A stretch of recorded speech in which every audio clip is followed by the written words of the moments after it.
Hi అండి. Welcome to my channel. ఈరోజు మన వీడియోలో ఆంధ్ర స్పెషల్ అయినటువంటి గోంగూర పులిహోర అండి. మామూలుగా అయితే రెగ్యులర్గా చింతపండు పులిహోర, నిమ్మకాయ పులిహోర చేసుకుంటాం కదా. ఈ గోంగూర పులిహోర టేస్ట్ అయితే కొంచెం డిఫరెంట్గా చాలా బాగుంటుందండి. ఈ పులిహోరని దేవుడికి ప్రసాదంలా కూడా పెట్టొచ్చు. ఇక లేట్ చేయకుండా ఈ గోంగూర పులిహోరని ఎలా తయారు చేసుకోవాలో వీడియోలోకి వెళ్ళి చూసేద్దాము. ఈ పులిహోర కోసమని కుక్కర్లో 1.5 కప్పు వరకు బియ్యాన్ని వేసుకోండి. తర్వాత ఈ బియ్యాన్ని 2-3 సార్లు శుభ్రంగా కడగండి. 2-3 సార్లు శుభ్రంగా కడిగిన తర్వాత నీళ్లు వంచేసేసి తాగే నీళ్ళని 2.25 కప్పు వరకు పోసుకోవాలి. తర్వాత 1/2 టీ స్పూన్ పసుపు, 1 టీ స్పూన్ ఆయిల్ వేసి కుక్కర్ మూత పెట్టి 2 విజిల్స్ హై ఫ్లేమ్ మీద, 1 విజిల్ మీడియం ఫ్లేమ్ మీద వేయించండి.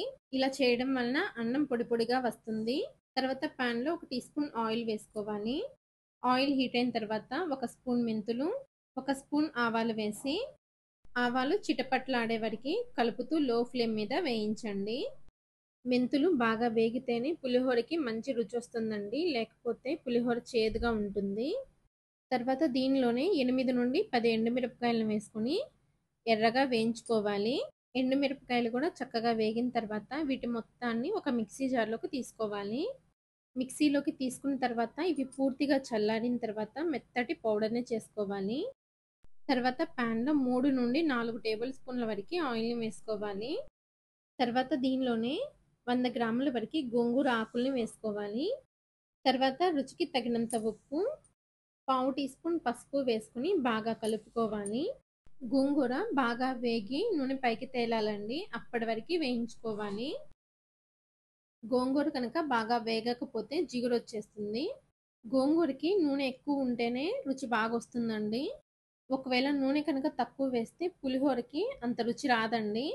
కొంచెం సేపటికి గోంగూర బాగా ఉడికిపోయి నూనె పైకి తేలుతూ ఉంటుంది. అప్పుడు 1/2 కప్పు నీళ్ళల్లో ఉసిరికాయ సైజ్ అంతా చింతపండుని నానబెట్టి ఆ గుజ్జుని దీనిలో వేసుకోవాలి. ఇప్పుడు నూనె పైకి తేలేంత వరకు వేయించుకోవాలి. ఒకవేళ గోంగూర కనుక పుల్లగా లేదు అనిపిస్తే నిమ్మకాయ సైజ్ అంతా చింతపండుని నీళ్ళలో నానబెట్టి ఆ గుజ్జును వేసుకోవాలి. గోంగూర బాగా ఉడికిపోయి ఆయిల్ చూసారా పైకి తేలుతుంది.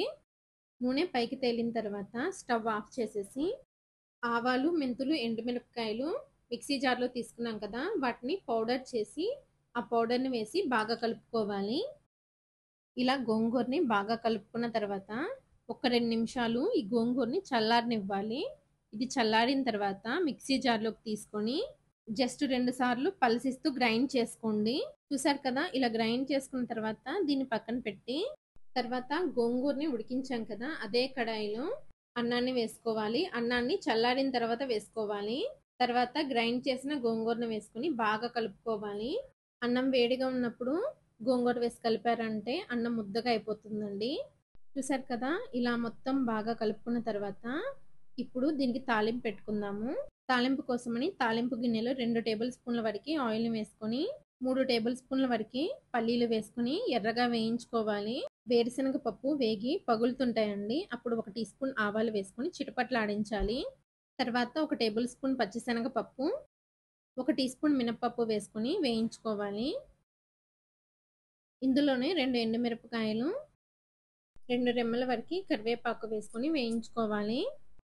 అలాగే ఆఖరిన 2 పచ్చిమిరపకాయలని వేసి వేయించుకుంటే పచ్చిమిరపకాయలు కొంచెమే వేగుతాయండి, కానీ పులిహోరలో కలిపిన తర్వాత ఈ పచ్చిమిరపకాయల టేస్ట్ చాలా బాగుంటుంది. తర్వాత ఈ తాలింపుని పులిహోరలో వేసేసి కలిపేసేయండి. ఈ పులిహోరని ఇప్పటికిప్పుడు తినేసినా బాగానే ఉంటుందండి, కానీ వెంటనే తినకుండా 2-3 గంటల తర్వాత తింటే ఈ పులుపంతా అన్నానికి పట్టి టేస్ట్ చాలా బాగుంటుంది. ఈ పులిహోర చూడ్డానికి కూడా చాలా కలర్ఫుల్గా ఉంది కదండి. ఈ గోంగూర పులిహోరని మీరు కూడా తప్పకుండా ట్రై చేయండి. ఓకే అండి, ఈ గోంగూర పులిహోర రెసిపీ కనుక మీకు నచ్చినట్లయితే నా ఛానల్ని లైక్ చేసి, షేర్ చేసి, సబ్స్క్రైబ్ చేసుకోండి. Thanks for watching.